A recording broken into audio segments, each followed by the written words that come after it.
O petróleo mudou a história do mundo e o estilo de vida nas sociedades. É graças a ele que podemos levar o estilo de vida atual. É um combustível fóssil, originado de restos de vida aquática animal acumulados no fundo de oceanos primitivos e cobertos por sedimentos.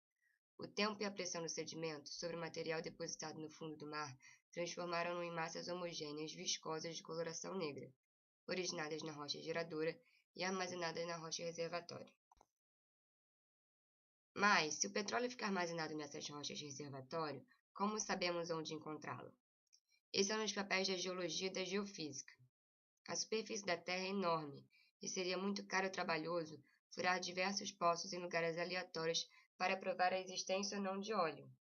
Então, os geólogos e geofísicos trabalham na prospecção do petróleo, que é a atividade da detecção de reservas de petróleo por métodos como a sísmica de reflexão, que permite analisar a estrutura do subsolo em profundidade sem a necessidade custosa de escavação ou perfuração.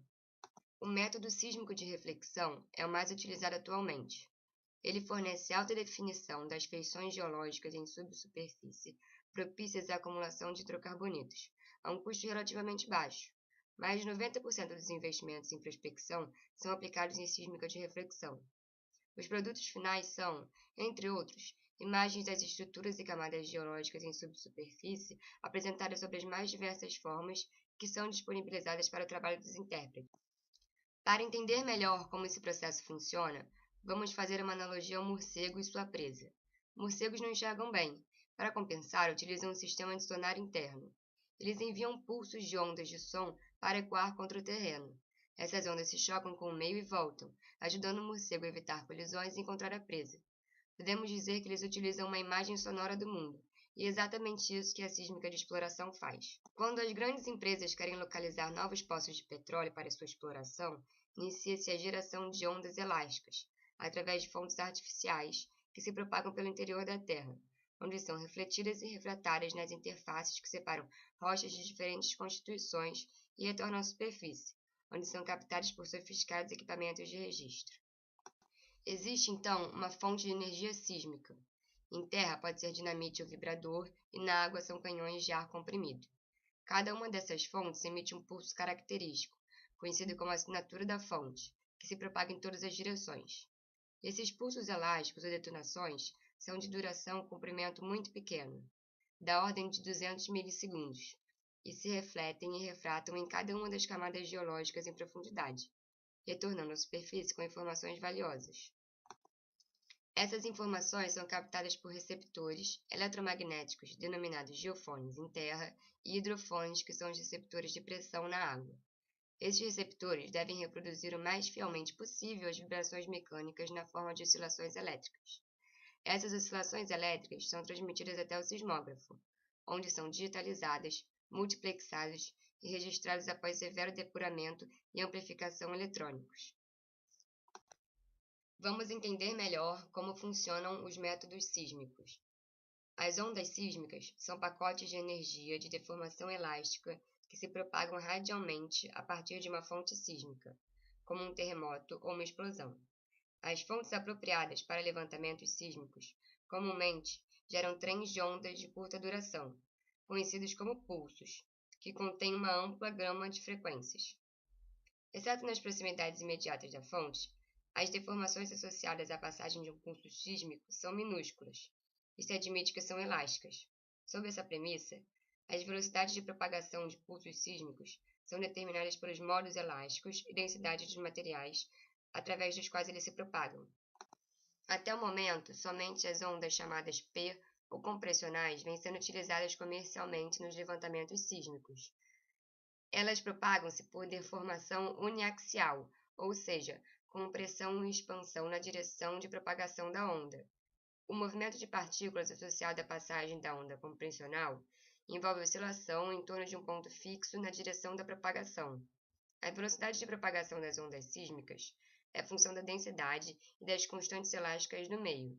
Consequentemente, depende da constituição mineralógica da rocha, grau de cimentação, estágio de compactação, porosidade, conteúdo e saturação de fluidos, além de outros fatores como temperatura e presença de microfraturas. No tocante às camadas de rochas investigadas pela sísmica, as informações sobre velocidades de ondas são importantes por duas razões. Primeiro, são necessárias para a conversão do tempo de propagação de ondas sísmicas em profundidade. Segundo, elas fornecem uma indicação sobre sua litologia, ou, em alguns casos, a natureza dos fluidos intersticiais nelas contidos. As rochas com maior importância para a geologia do petróleo são as de características sedimentares, ou seja, aquelas sedimentadas camadas após camadas através dos tempos geológicos, e por isso são chamadas de rochas sedimentares. Elas são as que apresentam os melhores depósitos petrolíferos em todos os lugares da Terra, principalmente por terem melhores condições de porosidade e permeabilidade. Logo, conhecendo suas características e a velocidade das ondas sísmicas nessas rochas, após um levantamento é possível definir se existe ou não uma rocha reservatória no local explorado. Nessa imagem, vemos a distribuição de velocidades comumente encontradas na prospecção de petróleo. Como o método sísmico de reflexão permite o cálculo dessas velocidades, é possível fazer estimativas dos parâmetros das rochas a partir do conhecimento das velocidades. Agora que já entendemos os conceitos, vamos concluir como é a aquisição dos dados sísmicos. Como visto anteriormente, tanto em terra quanto no mar, a aquisição de dados sísmicos consiste na geração de uma perturbação mecânica em um ponto da superfície e o registro das reflexões em centenas de canais de recepção ao longo de uma linha reta. Esses canais encontram-se equidistantes, de 20 a 50 metros, de modo que o canal mais afastado encontra-se muitas vezes vários quilômetros de distância da fonte de perturbação ou ponto de tiro. Em um tempo t igual a zero, exato momento da perturbação, o sismógrafo inicia a gravação até um momento previamente instituído. Normalmente em terra é estabelecido o tempo de 4 segundos. Considerando que a velocidade média de propagação das ondas sísmicas nas rochas é de 3.000 metros por segundo, a profundidade máxima da pesquisa será de 6.000 metros, 2 segundos para o percurso de ida e 2 segundos para o percurso de volta. No mar, devido à lâmina d'água, que faz com que as ondas se propaguem com velocidade mais baixa, de 1.500 metros por segundo, o tempo de registro varia de 6 a 12 segundos. Depois de coletados, os dados sísmicos são processados em computadores potentes e velozes.